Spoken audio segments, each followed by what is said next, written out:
A presidential campaign like no other. No administration has accomplished more. In a political season like no other. Donald Trump failed us. Donald Trump versus Joe Biden. Put America first. This is a battle for the soul of the United States of America. A choice as fundamental as any in American history, under the most trying circumstances since World War II. We're going to build our economy, our country, better than it was before this god-awful crisis. 100 days from now, voters will decide between two very different futures. There's never been a comeback like we're making right now. And the whole world is watching. From NBC News, this is Decision 2020, 100 days to go. Here is Chuck Todd. Well, hello, everyone, and welcome. After a presidential campaign that has already seemed to last an eternity, we are now just 100 days away from what could be the most consequential election of our lifetimes. Yes, it's a phrase that's said a lot, but this time we may mean it. On November 3rd, after 4 years of Donald Trump, Americans will decide what kind of president we want, what kind of country we want, and we will do it at a precarious moment in our history, a time of political division, racial strife, economic calamity, and, of course, a deadly pandemic that has now killed about 150,000 Americans, and right now with no end in sight. We've confronted all of these things before as a country, but we've never tried to do it all at once. Needless to say, there is a lot at stake. Over the next hour, we're going to take a close look at the state of the race right now, the epic showdown between Donald Trump and Joe Biden. Joining me, NBC News White House correspondent Kristen Welker, veteran CNBC political reporter Kayla Tausche, and Telemundo senior correspondent Cristina Landano. All of us looking at a presidential campaign and a political moment like no other. My administration has taken the most aggressive action in modern history to prevent the spread of this illness in the United States. We are ready. Despite deflection, I don't take responsibility at all. responsibility shifting, The governors are responsible. They have to take charge. and denial, We are the king of testing already. it's clear with 100 days to go, the 2020 election will be a referendum on President Trump and his handling of the virus. What would you have done differently facing this crisis? Well, nothing. But the virus continues to drag down Mr. Trump's political standing. 37% of voters approve of how he's handled it, down 8 points since March. The top three indicators for an incumbent, his job rating, personal feelings about him, and attitudes on his reelection, all are underwater.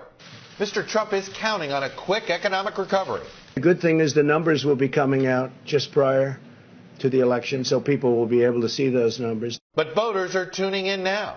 77% already say they are highly interested in this election, and most of them have already made up their minds. President Trump trails Joe Biden by 11 points, with just 13% of voters up for grabs, saying they might change their mind about either candidate. Donald Trump's failure to fight the coronavirus with the same energy and focus that he uses to troll his enemies on Twitter has cost us lives. The president is doing his best to make the election about anything else, trying to drive up Joe Biden's negatives. Biden is a very willing Trojan horse for socialism.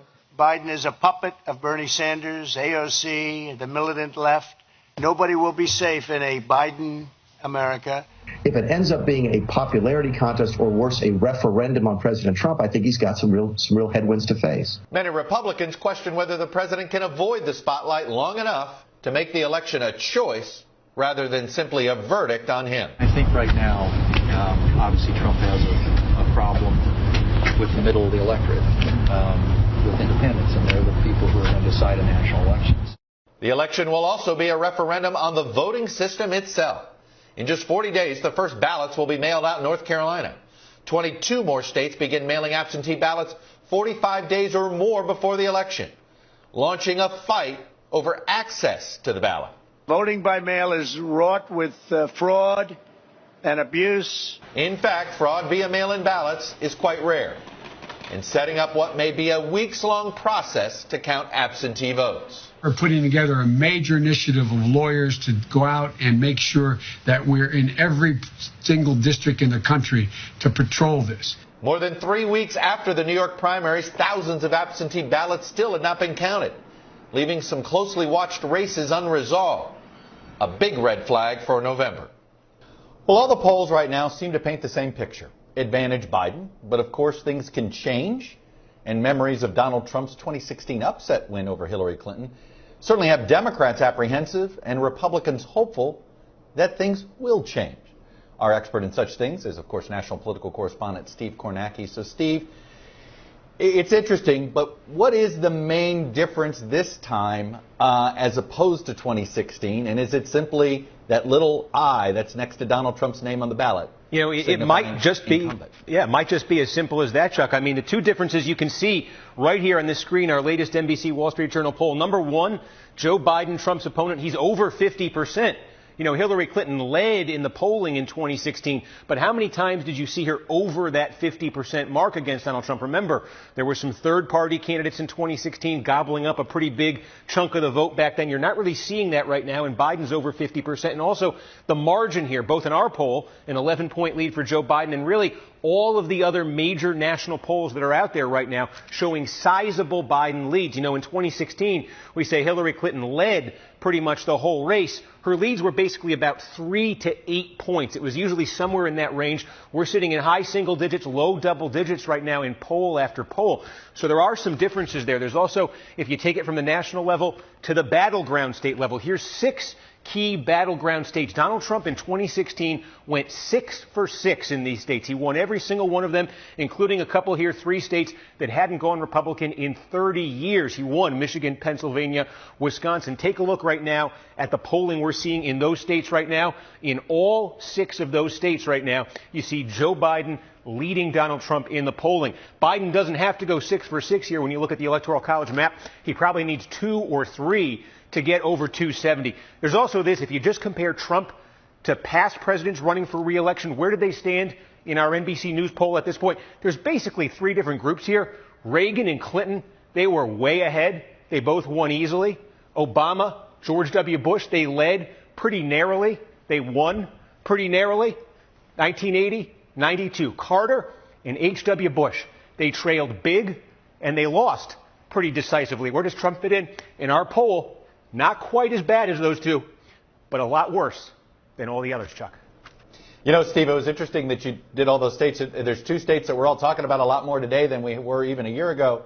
That's not even on that list. Georgia and Texas. So it just shows you that that's another aspect of this race right now. This map seems to be expanding. Hey, Steve, stick around. We're going to be checking back in with you later in the hour on some Senate race looks there. But let's go to the panel right now. As I said, I got White House correspondent Kristen Welker, CNBC's Kayla Tausche, the Washington correspondent for our friends at CNBC, and Telemundo senior Washington correspondent Christina Landano. Kristen, let me just start with you and the mood of the White House. They're well aware of his standing, but at times it seems as if the president himself isn't. Is this a White House that is realizing how far behind they are? My sense is they are starting to, Chuck. There's deep concern within the White House, within the Trump campaign, that the president needs to do something differently. You saw him try to turn the page on the coronavirus crisis, try to put the focus on the economy and the states that are reopening. And if you talk to his aides and allies, they will say that essentially they weren't getting the message across that he was leading on this crisis. And if you look at the polling, time and time again, it essentially that said that the American public didn't believe as though he was out front on this. So you saw a major change in strategy this past week. President Trump bringing back those daily briefings instead of being at the podium, though, with his task force. He was at the podium alone. This is a risky strategy, Chuck. These briefings are a lot shorter than when they got rid of them back in April. But the question is, will he stay on message? Remember, they were canceled in April because he made a slew of controversial comments. There's no doubt, though, administration officials feel as though the president needs to change course. He more forcefully endorsed masks, for example, this past week. Will that continue? Will he stay on message? And will it resonate with voters? One administration official said to me, look, there is time to come back, but there's not a lot of time, Chuck. We are reaching the end of summer, and so there is real pressure on this president to show that he can lead with these 3 crises that you laid out, Chuck. It's a great Yogi Berra-ism. It's getting late early. And in this campaign, I think it is. You know, you pointed something out there, Kristen, about the original coronavirus briefings led by the president. That was one of, you put the president's approval ratings on a chart here and you watched it go down. That was one pivot point. Cristina Lodano, probably the second pivot point that took Trump from being a deficit of 5 points to Biden to now this deficit of 10, was that infamous night, St. John's Church, Lafayette Park. You were there. You experienced this in ways that none of us care to have done ourselves. That seems to be also an important moment in this campaign. That's right, Chuck, because none of us, very few of us, thought we would ever see something like that in this country. I had lived through it in Latin America, but not here in the U.S. We were getting ready to go live for our evening newscast, and all of a sudden we realized we were under attack. We did not expect it. There were people kneeling in protest around me when we started tasting the tear gas, and then came the mounted police and the flash grenades. I actually looked down to see if my feet were still there. And then we realized we were actually being targeted. They started shooting at us. My bureau chief got hit in the back, the photographer in his stomach and also in his arm, and I got hit in my arm. We don't know what it was. Pepper balls, some people have said, rubber bullets. You have some pictures of what my arm was looking like. And everything got worse when we realized that all this had happened because President Trump wanted to walk across Lafayette Park and take a picture with a Bible in his hand. This infuriated church leaders, members of the military. Republicans would actually run away from the press when they were asked to react to what had happened. And the president the next day was actually celebrating, tweeting, overwhelming force, domination. These are words and images that his critics say are autocratic, dictatorial, and have no place in this country, Chuck. Well, and the fact of the matter is, you know, we framed this election as a referendum on the virus and the president's leadership on that. You look at the NBC Wall Street Journal poll, his approval rating on the virus is not great. It's at 39%. His approval rating on race relations is even worse. And I think that moment in particular is seared. And the question is whether the president can at all erase that moment. Let's turn a little bit to what the president is hoping for, Kayla. You heard it in our piece that we put together. He expects this third quarter boom in the economy that is going to remind everybody of what the economy was like in February. How realistic is that?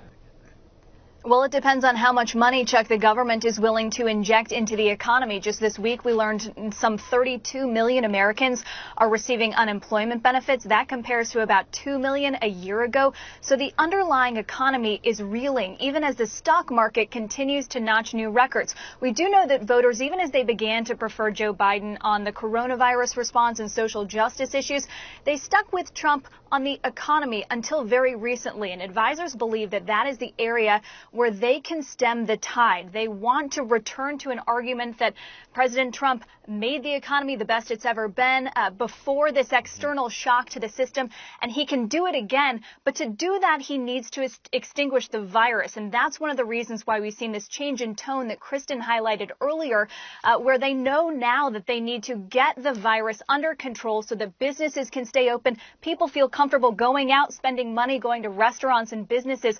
Without that confidence, the president's promises cannot actually bear out the result that he wants. Worth noting, Chuck, by the end of this year, the administration is on pace to spend in stimulus programs more than 10 times what the government spent to bail out American banks in 2008. So that is just the scope of these programs that the Trump administration is trying to enact to shore up the economy and reverse financial fortunes in a narrowing window of time. Kayla, I'm curious, is it because of all this government money that's being infused into the economy, not just in this country, but all over the world, is that why the stock market looks so different from the economy the rest of us in America are staring at? That's right, Chuck. I mean, the stock market is not the economy. The stock market right now here in the U.S. is being led by a handful of very large corporations, many of whom are seeing the Federal Reserve actually going in and buying their debt and investing in these companies like Apple, Amazon, Home Depot, Disney. They are propelling the market to new highs. even as the underlying economy, real Americans are unemployed. We have unemployment in this country that is higher than the peak of the Great Recession. So there is a joint effort here to keep the market afloat so that the president has that as a talking point to continue pointing to, but also to try to shore up the balance sheet of the American family. I tell you, Kayla, that was terrific. That we don't nationalize our industries here, but it is interesting that we're investing government money in our major industries here. But it does that is the picture we are staring at. Thanks to all of you for getting us off to a great start here. We got a lot more to go in this program that I think will give you everything you need to know with 100 days to go. So you want to stay with us, because when we come back, we're going to hear from two veteran political operatives who are among the best in the business to get their take on 2020. Both of them have gotten to the political World Series, if you will.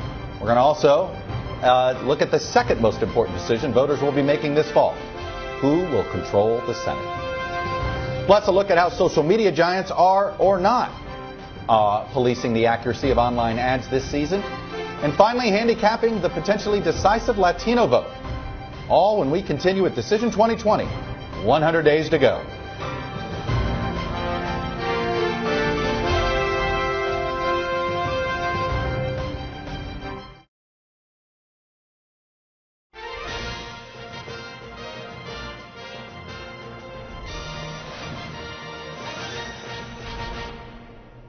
Welcome back. As the campaign endgame begins to play out over the next 100 days, we will see an all-out political war unfold between the Trump and Biden camps and their surrogates. So, who better to turn to than a couple of veterans of such wars to give us an idea of what to expect? For this, I turn it over to my pal, Kristen Welker. So, Kristen, who you got for us?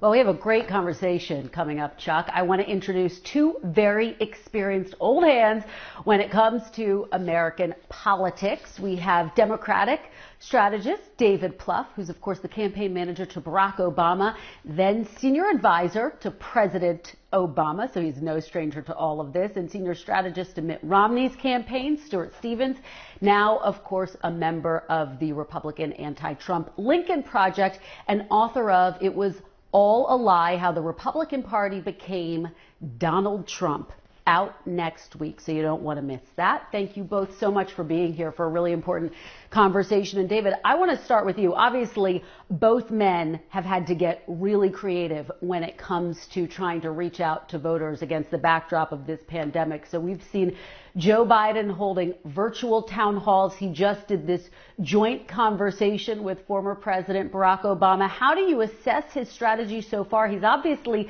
leading in the polls, and Democrats want to ask the question, how does he keep it going? Does he need to have more visibility, or should he stay the course? Well, Kristen, I think that he's starting to more aggressively fill in the blanks for what he would do as president. I think that more than enough people to defeat Donald Trump, in my view, have decided they don't want to rehire him. So Biden's job now is to make sure you keep some pressure there, but I think events largely will do that. That he's got, good plans that will make a difference in our lives. So, you posted an infographic earlier that showed that, yes, the election is 100 days out from today, but voting starts in 45 days. In key battleground states, in about 65 to 70 days, a lot of people are going to be voting. So you're running out of time. So Joe Biden has to continue on the economy, on healthcare, on the pandemic. I think a big question for voters will be, when we do have a vaccine, who can you trust to make sure it's distributed and executed effectively? And then you've got to worry, and this is more about the campaign probably than Joe Biden, the complication of voting. You've got a lot of people we still have to register in the Democratic Party. You've got a lot of people who vote by mail for the first time. We saw in June in some primaries, 7 to 8% of votes did not count because people didn't fill them in properly. So there's just basic education that has to happen. So I think, yes, for swing voters, Joe Biden's doing right now about as well as he can do. I mean, he's now leading with seniors. He's winning in the suburbs, all places that Democrats historically have struggled in recent presidential elections, particularly with seniors. So hold on to as much of that as you can. But then the execution of the actual voting that needs to take place is a huge degree of difficulty. Yeah, and Stuart Stevens, let me bring you in on that point. Look, we've seen President Trump this past week really shift his strategy in acknowledgement of the fact that it is getting late early, as we've been talking about, right? That he really needs to change it up here and get out front, as his aides are saying. So he's doing that, essentially using the White House as a political rally, if you will, although trying to stay on message. Do you think that that's going to be effective? We also see him again stoking the cultural wars like he did in 2016. Is that playbook going to work given the amount of time he has left? My bet is not. The question is, what is this election about? And Donald Trump had planned 2 elections, one to run on the economy and one to run against socialism. So the economy is the worst that it's been since the Depression. So that doesn't look great. Joe Biden and socialism doesn't really go together. I mean, the whole idea that Trump's famous nicknames called Sleepy Joe Biden, I mean, Sleepy's not exactly a nickname that scares women and children. So they're confused about this. They don't know what to do. And, most markedly, there's no policy in this campaign. I mean, normally in a presidential campaign, you would be rolling out what you're going to do for re-elect, what you do if you're reelected. I don't think anybody can tell you what Donald Trump would do if he was reelected as president. And meanwhile, you have the Biden campaign in a very methodical way, laying out policy that actually affects people's lives. If you listen to the speech that the Vice President Biden gave on home care, helping those who need child care and home attendants, I mean, those are real problems people are struggling with. And meanwhile, you have Donald Trump up there who's like running for the Landmark Commission, trying to protect monuments, including Confederate monuments. And I just don't think that it has the immediacy of how is this going to make my life better. Yeah, I think you raise an important point. Biden also rolling out his plan to bring back manufacturing jobs, which even some Trump aides have said, hey, that's something that could win over Trump voters. On the point of Sleepy Joe Biden, one aide said to me, sleepy sounds pretty good when you've had 4 years of exhaustion. That was from a Trump official. So to your point, his punches so far don't seem to be landing. Chuck, with that, let me send it back to you because I know you've got some questions as well. Well, I was just going to say, I'm going to stay on that same topic. And Stuart, I know you were a little more involved in politics in the 80s than either David or I. Apologies for aging you a little bit.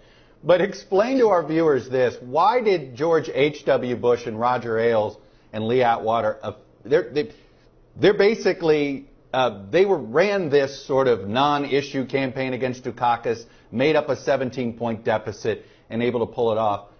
Why do you think that won't work against Joe Biden the way it worked against Michael Dukakis? Basically the question in the 88 race was, would you like a third term of Ronald Reagan? And the answer was more people would like that than not. The problem essentially that Trump has is that incumbents the races tend to be about them. So all this stuff, Donald Trump is great at promising and terrible at delivering. It's been true all his life. So now, they're confused about this. You hear it. I mean, they're running pictures of Donald Trump America and saying this is what it'll be like if Joe Biden is president, when it is what it is like when Donald Trump is president. So, listen, I saw this poll where, the Monmouth poll, where Donald Trump had a very unfavorable 48%. I've never seen anything like that. That's sort of like Eastern Bloc countries. So the hardest thing in politics is to take somebody who's very unfavorable and move them to vote for you. So his margin of error here is just going to be very, very small. And they're going to try to basically get every white vote that they can. They're going to run, and I think are running, a racially tinged campaign, unlike anything we've seen in modern politics by a president or a nominee of a party. It's very reminiscent of George Wallace. I just think he's missing the mark. I don't think he's speaking to where America is now. I mean, the same weekend that my home state of Mississippi finally voted to take down the Mississippi flag, which is basically the Confederate battle flag, you have Donald Trump who argues for the flag, saying that you should have a right to do it. So whenever a Republican is sort of on the wrong side of NASCAR and Walmart, which Donald Trump is, that's a really bad sign if you're planning to wage a cultural war. I've always said culturally, Donald Trump hasn't moved since about 1974. He's culturally sort of thinks America is in the same place as it was in New York City in 1974. Kayla, jump in here a minute. I want to ask a question to David about how history can be a guide here, because we have now questioned the reliability of polls as a leading indicator, but the economy has always been pretty good at telling us what could happen. The Biden campaign has seized on this, noting that no party has retained the presidency with unemployment above 8% or with net jobs lost. And I actually put this question to the Treasury Secretary in recent days, asking him how they can turn this around. And I'd like to get your response on the other side of this comment from the Treasury Secretary. Well, there's never been a point in the history of time that we've closed down the U.S. economy. So I don't think those traditional numbers are important. What I do think is we are rebuilding the economy. The blue chip indicators for the third quarter is expecting 17% GDP. We're recreating jobs.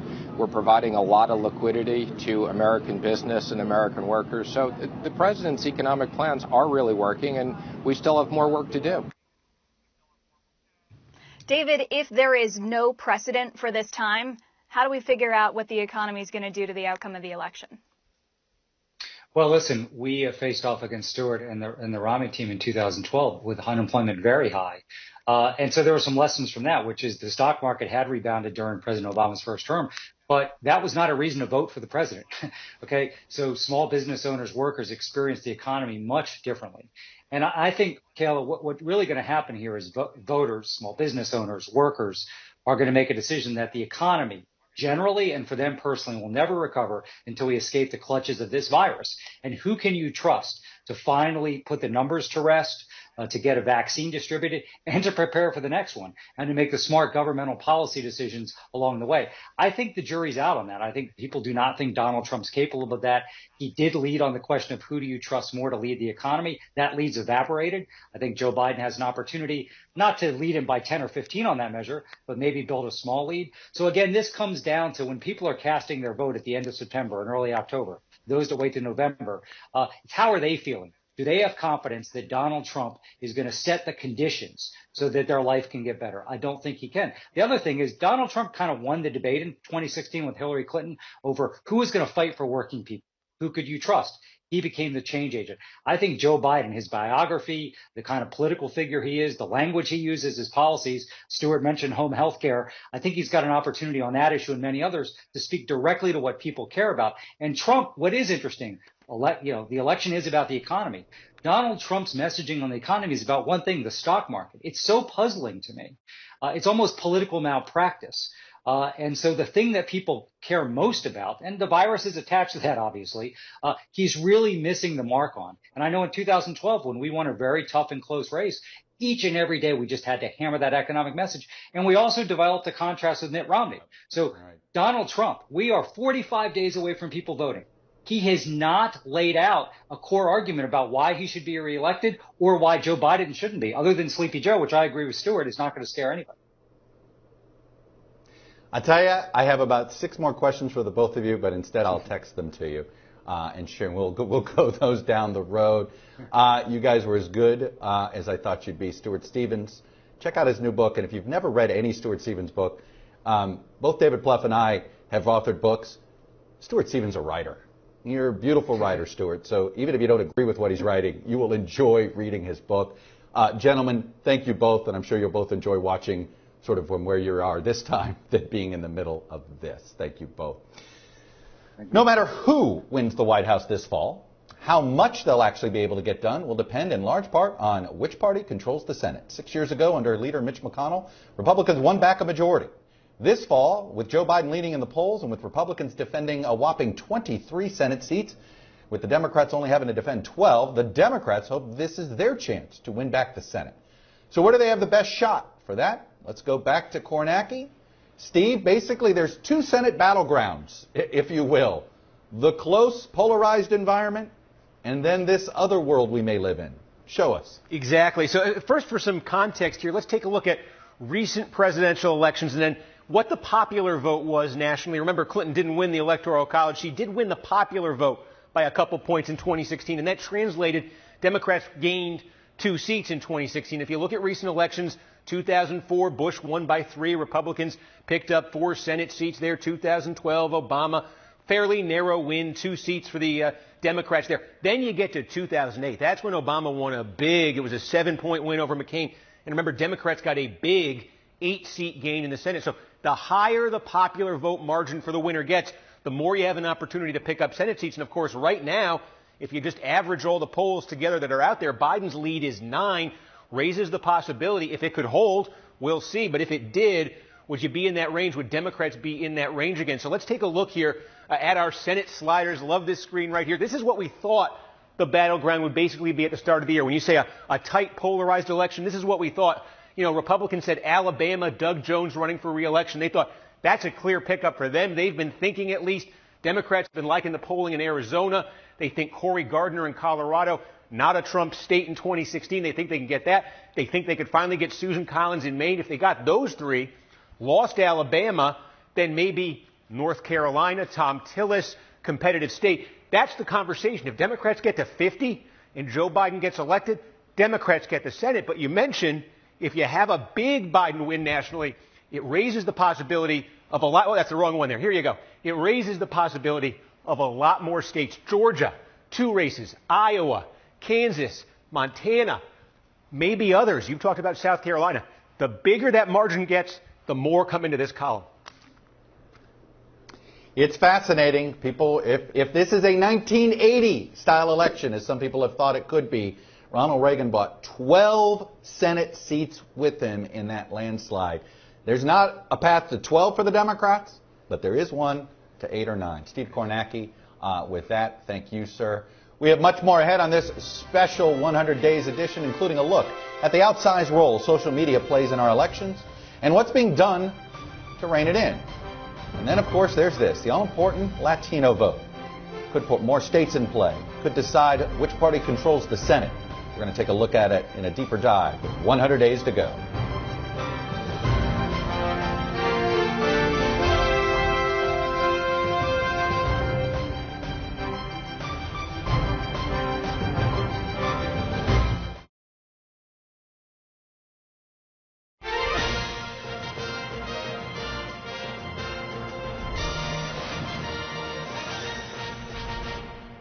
And we're back. We have seen it before. Media technology transforming the electoral landscape. 100 years ago, that technology was radio.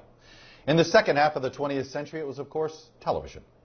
But here in the 21st century, with just about everyone connected to the internet, it is social media that has become a pervasive and at times often destructive force in our politics, perhaps never more so than in the run-up to this 2020 campaign. So for more on that, let's turn to CNBC's Kayla Tausche.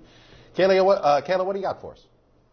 Well, Chuck, we all remember what happened in 2016 when social media platforms became weaponized, used by nameless, faceless individuals, organizations, even foreign countries to manipulate millions of often unsuspecting users.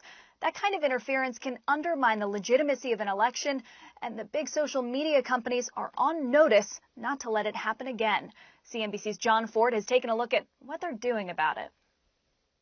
Social media companies have new mindsets and new defenses. This time around, Facebook isn't waiting for users to report abuse. Algorithms sniff it out. The company says multiple independent studies show we've cut the engagement with fake news by more than half.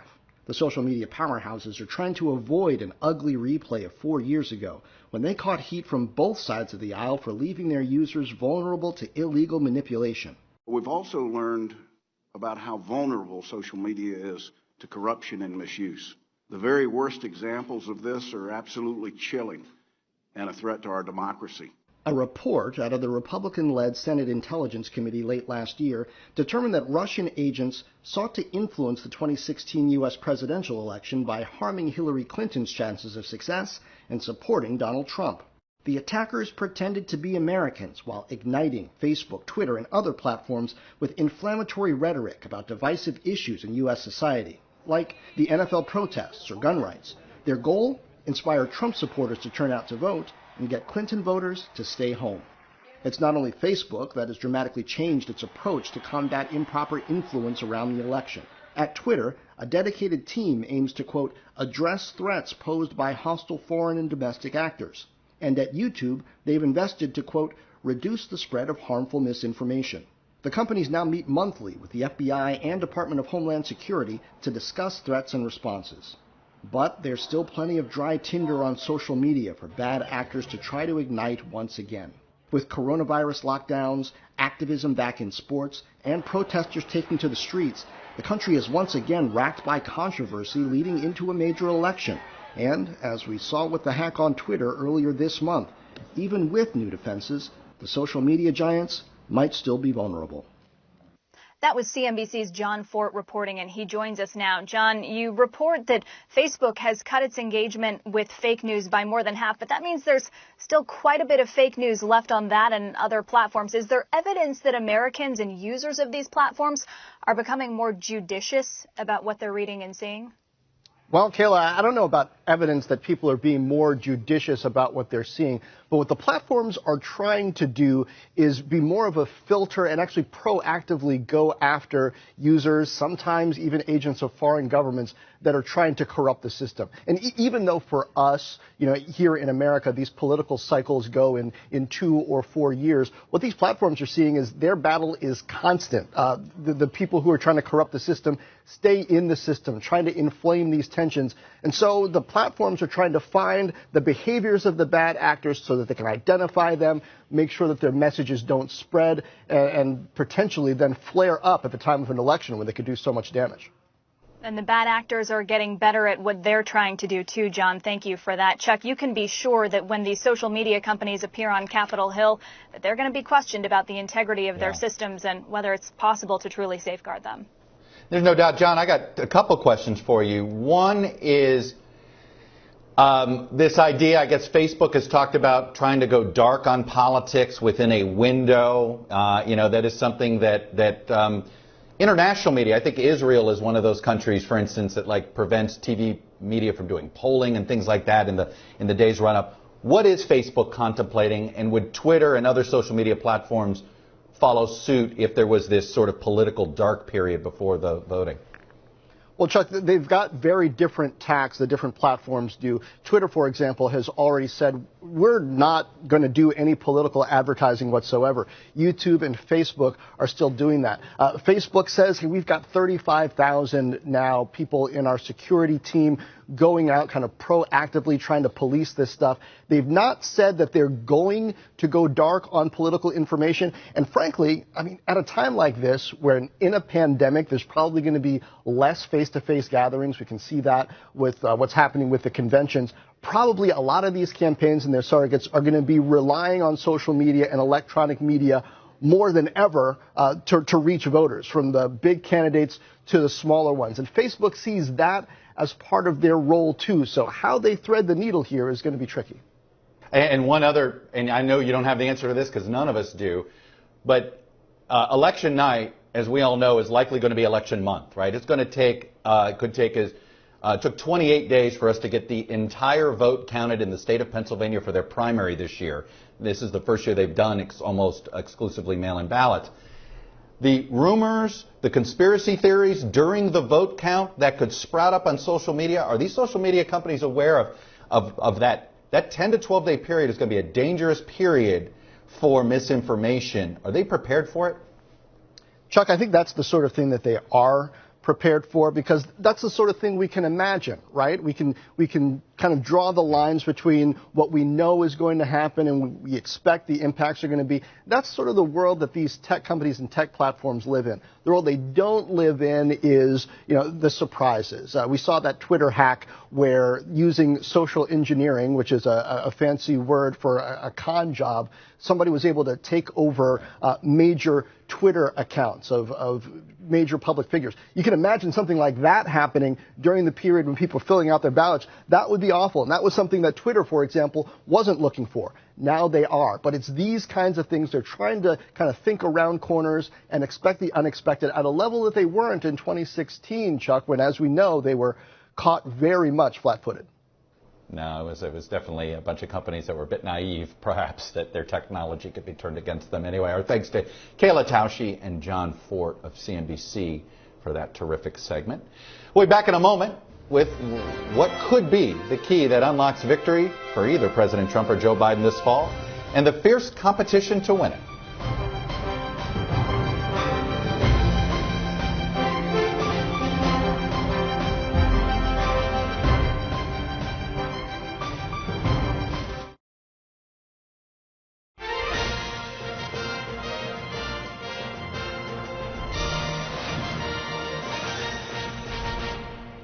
Winning elections is all about building coalitions. Whites, blacks, young, old, working class men, suburban women, and the biggest and fastest growing demographic in America, Latinos or Latinx. Telemundo's Cristina Landano has a look at how all of this can translate into political power. Cristina, what do you got? That's right, Chuck. Well, we have some 32 million eligible Latino voters in this country. That is a little over 13% of the total. Most of them Democrats. According to the exit polls from 2016, Hillary Clinton beat Donald Trump by a better than 2-to-1 margin. But President Trump has been able to increase his Latino voters.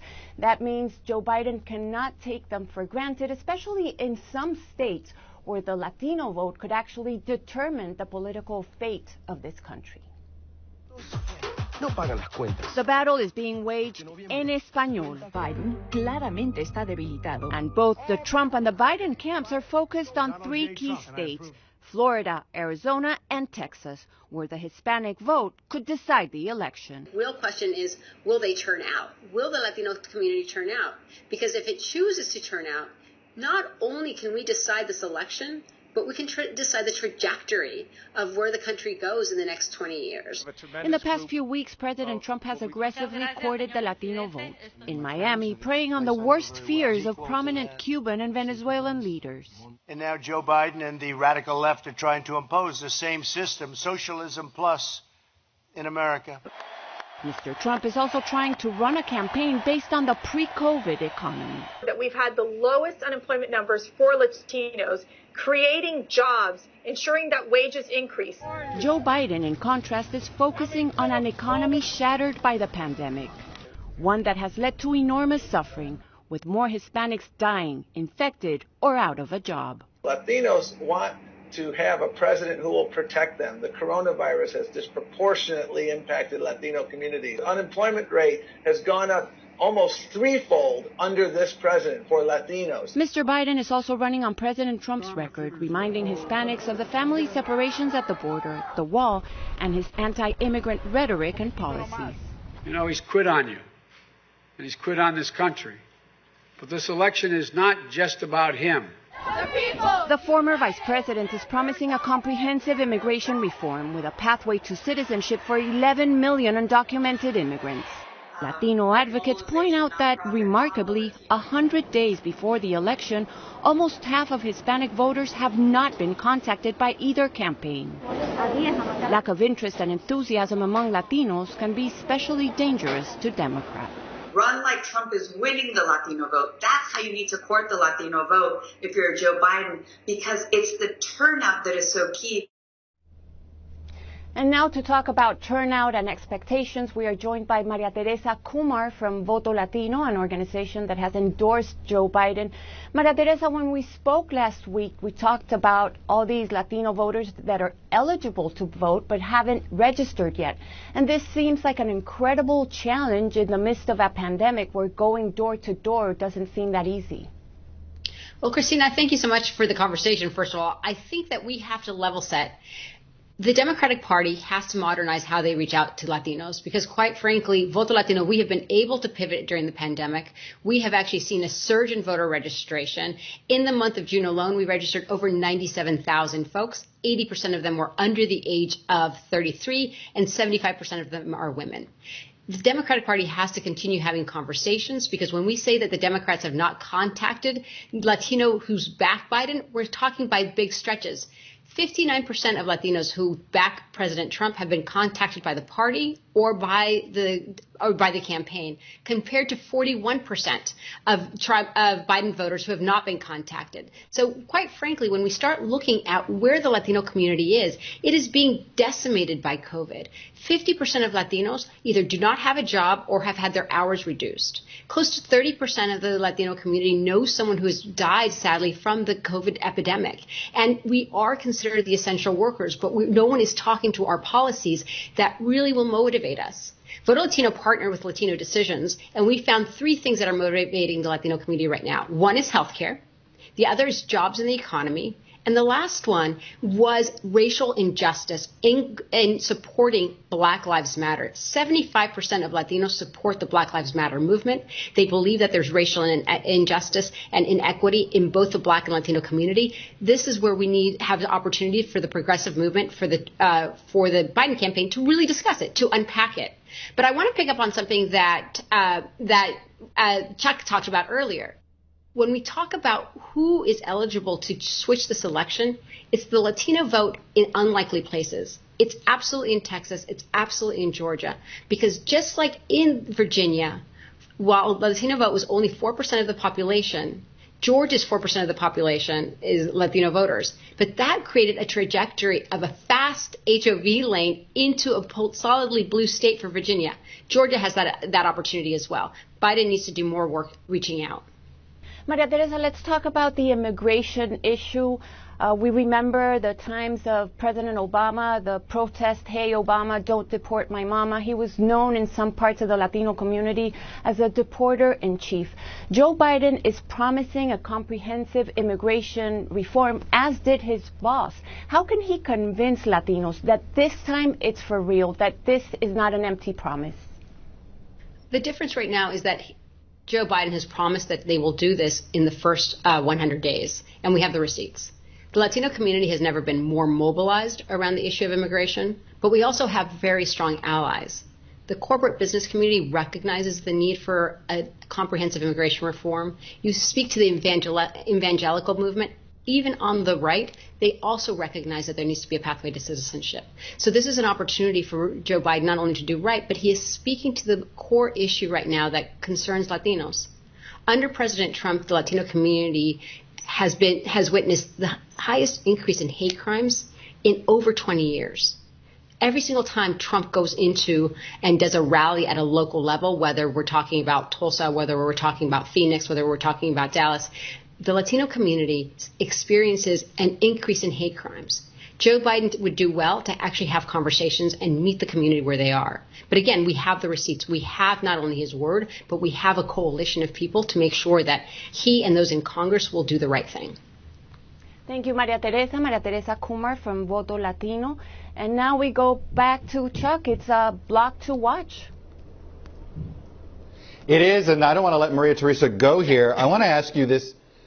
How you doing? Because I talked to a Democratic strategist and I said, what makes you lose sleep at night right now? And this person said, the disappointing voter registration numbers this year. And part of that has been pandemic induced, and it was across the board. And we've seen, and part of this is, there were a lot of voter registration campaigns that sort of, I think, got knocked back on their socks a little bit because of the pandemic. This was an issue in Look, the Texas Senate race went the way it did because there was not an investment in registering Latino voters on a grand scale that was necessary. You and I talked a lot about that. There were little pilot projects, but they didn't get there. Is it real this time? Are they throwing real money? Because the voter registration numbers are, you have a good month of June, but it's been, hit or miss. So the numbers have been anemic across the board. I have to share with you, though, full disclosure, Voto Latino, we don't receive any funding from the Democratic infrastructure, even though we shockingly register the most voters in day out. Our funding literally comes from individual donors. And it's because the Democratic Party has yet to come up to speed that the way you reach individuals is online. You just had a conversation on how Twitter and Facebook could potentially disrupt the elections. Well, it's because we are now in our homes. We are having conversations with each other online. And that is what the Trump campaign has figured out long ago. That is not the case what we're seeing sadly in the Democratic camp. And that's the kind of stuff that actually needs to change. When I share with you that we have had our highest voter registration numbers, we have already surpassed our voter registration numbers in history in the mid of July. And that's because we have always doubled down. We are a digital native organization, and that is how we have to talk to our voters. When we know, Chuck, that 15 million of Latinos are ineligible to vote, are registered, but 15 million are eligible voters, but 10 million of them are under the age of 33. When you say speak their language, speak technology, speak to them in digital natives, register them to vote while they're at home. Maria Teresa Kumar, I have visions of a conversation you and I had over a year ago, and you were talking about, I'm going digital first, I'm doing it all this way, and lo and behold, it turns out it is now the only way. So kudos for having that vision on your part.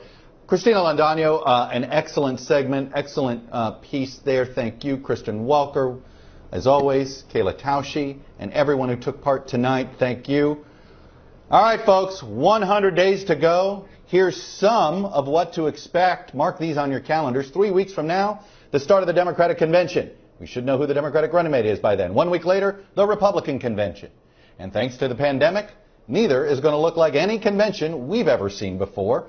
It'll all be a lot of boxes, if you will. On September 29th, the first scheduled presidential debate. And I say scheduled for a reason. 8 days later is the vice presidential debate. 8 days after that would be the second debate, and followed by the third and final one 1 week from there. And then it's a 12-day sprint to the finish line, Election Day, November 3rd. But keep in mind, it may take weeks of vote counting and political drama before we actually know the winner, not just of the presidency, but the House and Senate as well. And we're going to be following it all for you on all of the networks of NBC. And as the saying goes, fasten your seatbelts. It's going to be a bumpy ride. I'm Chuck Todd. Thanks for joining us.